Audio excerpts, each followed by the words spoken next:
Tonight we're going to read The Frog King, or Iron Henry, by the Brothers Grimm.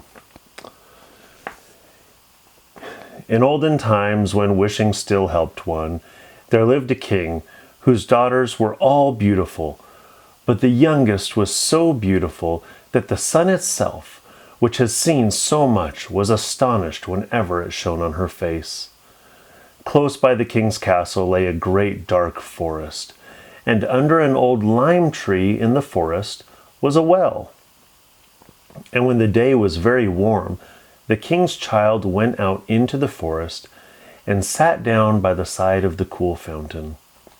And when she was bored, she took a golden ball and threw it up on high and caught it. And this ball was her favorite plaything. Now it so happened that on one occasion the princess's golden ball did not fall into her little hand, which she was holding up for it, but on the ground beyond, and rolled straight into the water. The king's daughter followed it with her eyes, but it vanished, and the well was deep, so deep that the bottom could not be seen. At this she began to cry, and cried louder and louder, and could not be comforted. And as she thus lamented, someone said to her, "What ails you, king's daughter? You weep so that even a stone would show pity."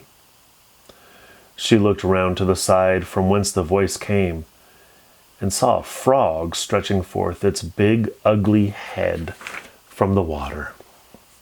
"Ah, oh, water splasher, is it you?" said she. "I am weeping for my golden ball, which has fallen into the well." "Be quiet and do not weep," answered the frog. "I can help you. But what will you give me if I bring your plaything up again?" "Whatever you will have, dear frog," said she. "My clothes, my pearls and jewels, and even the golden crown which I am wearing." The frog answered, "I do not care for your clothes, your pearls and jewels, nor for your golden crown. But if you will love me, and let me be your companion and playfellow, and sit by you at your little table, and eat off your little golden plate, and drink out of your little cup, and sleep in your little bed, if you will promise me this, I will go down below and bring you your golden ball up again." "Oh yes," said she, "I promise you all you wish, if you will but bring me my ball back again." But she thought, "How the silly frog does talk. All he does is to sit in the water with the other frogs and croak. He can be no companion to any human being."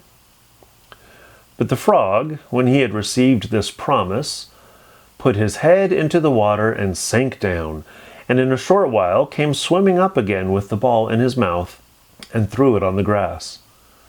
The king's daughter was delighted to see her pretty plaything once more, and picked it up and ran away with it. "Wait, wait," said the frog. "Take me with you. I can't run as you can." But what did it avail him to scream his croak, croak after her as loudly as he could? She did not listen to it, but ran home, and soon forgot the poor frog, who was forced to go back into his well again. The next day, when she had seated herself at table with the king and all the courtiers, and was eating from her little golden plate, something came creeping, splish, splash, splish, splash, up the marble staircase. When it had got to the top, it knocked at the door and cried, "Princess, youngest princess, open the door for me." She ran to see who was outside, but when she opened the door, there sat the frog in front of it. Then she slammed the door to in great haste, sat down to dinner again, and was quite frightened. The king saw plainly that her heart was beating violently, and said, "My child, what are you so afraid of? Is there perchance a giant outside who wants to carry you away?" "Ah, no," replied she.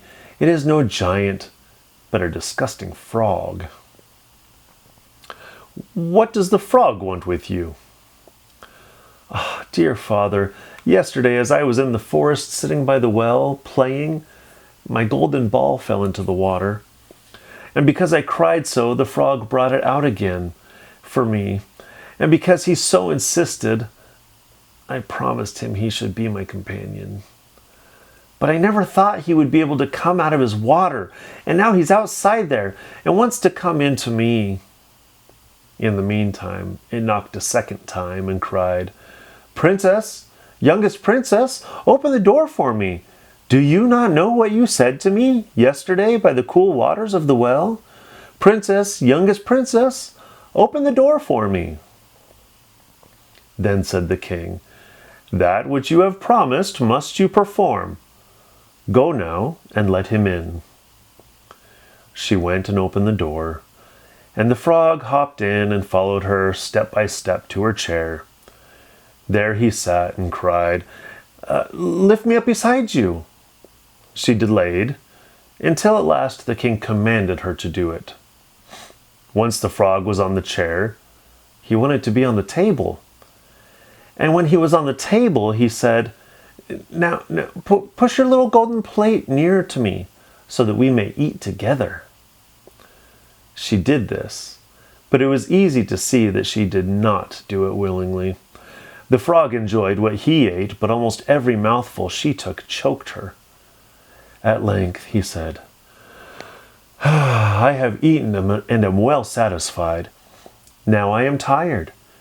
Carry me into your little room and make your little silken bed ready, and we will both lie down and go to sleep." The king's daughter began to cry, for she was afraid of the cold frog which she did not like to touch, and which was now to sleep in her pretty clean little bed.